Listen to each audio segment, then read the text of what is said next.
For the past 40 days and nights, our congregation's worship and study life has been consumed by the Judges.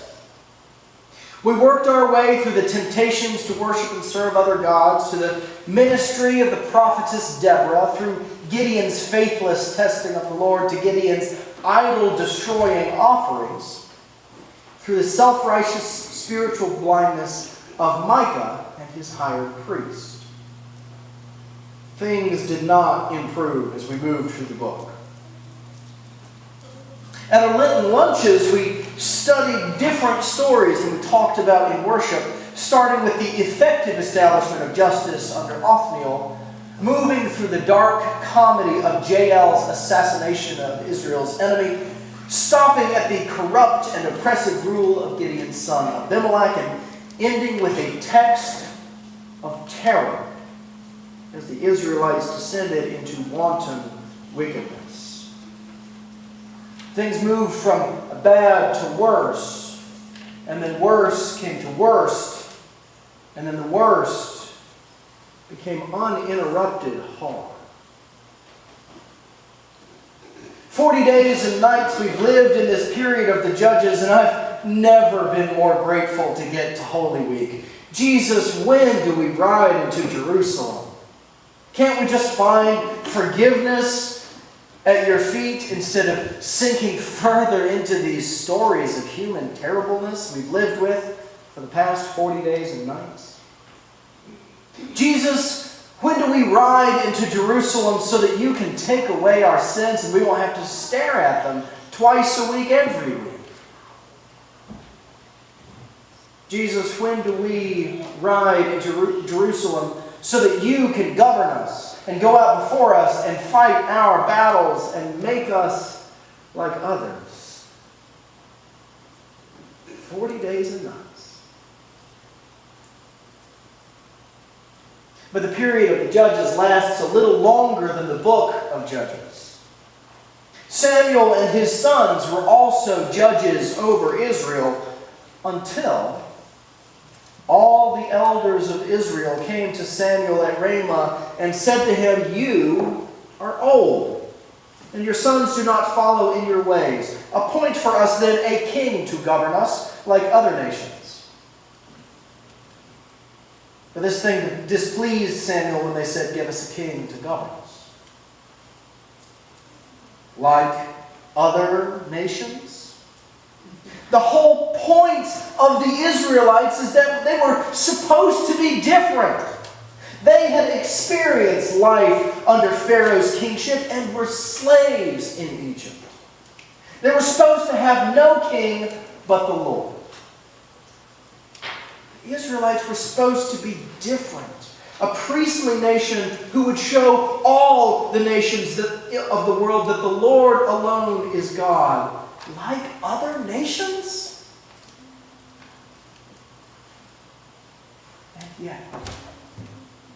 And yet, after trying and failing at faithfulness for generations, give us a king. And yet, after being delivered by the Lord again and again for generations, like other nations.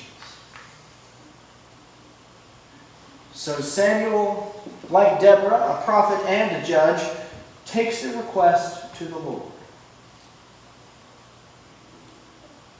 The Lord said to Samuel, "Listen to the voice of the people in all that they say to you, for they have not rejected you, but they have rejected me from being king over them. Just as they have done to me from the day I brought them up out of Egypt to this day, forsaking me and serving other gods. So listen to their voice." It's not about Samuel. Even though the people focused on Samuel, "You are old and your sons do not follow in your ways," God doesn't let Samuel take on the burden of other people's unfaithfulness. It's not about Samuel. It's about the failure of the covenant community to commit to following the Lord in both joy and grief. The people trust Samuel, but he's old. the people do not trust that God will appoint another leader to take his place once he's gone. There's indignation and pathos in the voice of the Lord, who knows better, but is exhausted with this people which insists on its own way. For 40 days and nights we have watched the people of Israel abandon the Lord who liberates them and follow after other gods. It's not about Samuel, and it's nothing new.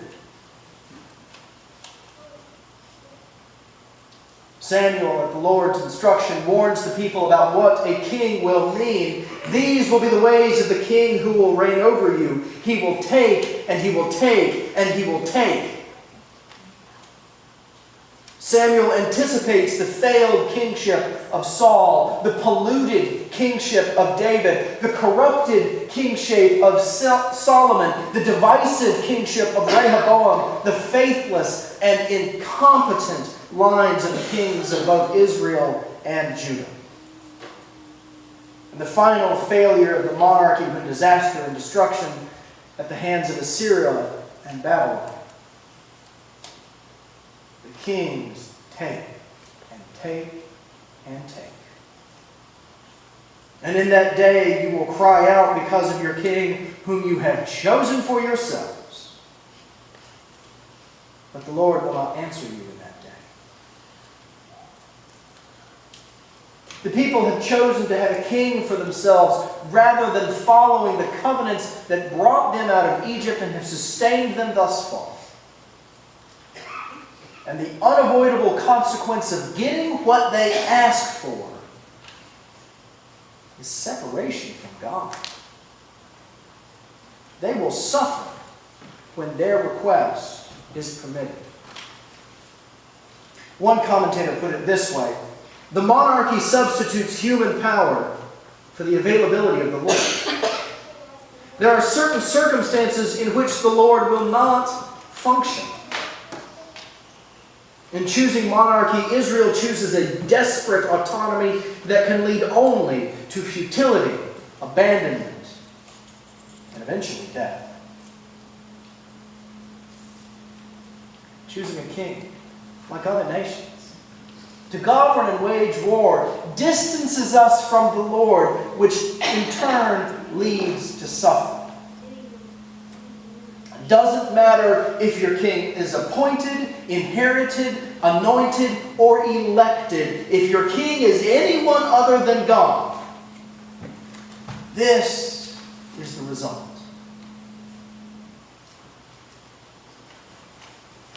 I've not really enjoyed our trip through Judges, which is unusual for me when I do a deep study of Scripture. That tends to become my favorite book for at least a while until I read another one. But Judges is so bereft of good news. Now, the good news comes later in other parts of Scripture. But the stories of Judges themselves seem to be limited.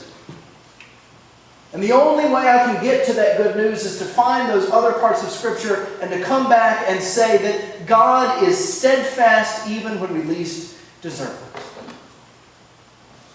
And while that is certainly good news and worth praise and celebration, it is troubling how easy these stories of misbehaving people of God parallel with the stories we hear on the evening news.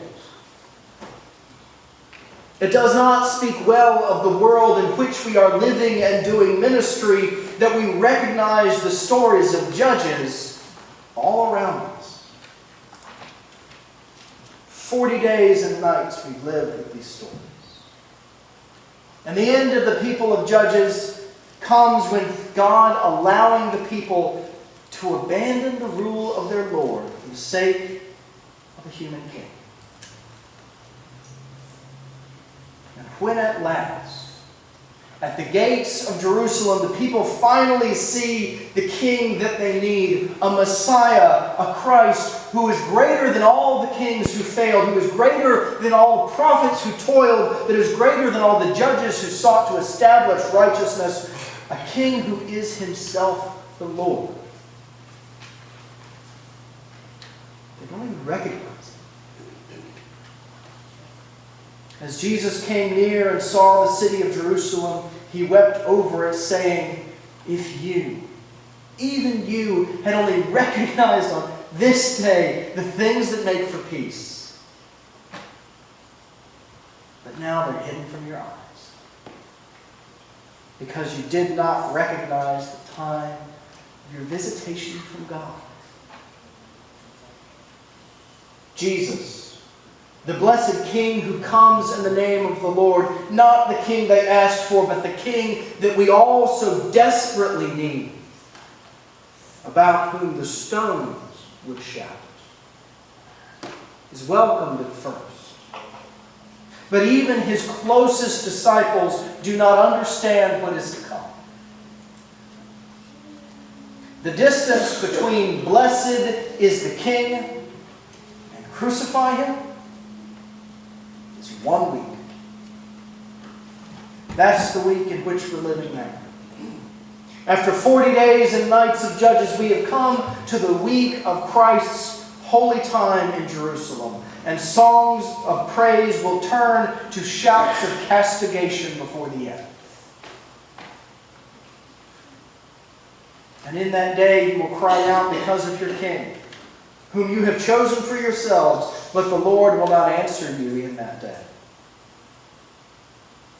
And the people's cries will change from "Give us a king" to "Give us Barabbas." And the king himself will cry out, "Father, into your hands I commend my spirit." But the Lord will not answer him in that day. But the day of the Lord's answer is coming. 40 days and nights we've lived with the Judges. Now it is Holy Week, and we are headed to the cross of Jesus and maybe to the empty tomb beyond, where we finally hear the answer of the Lord for the cries of all humankind.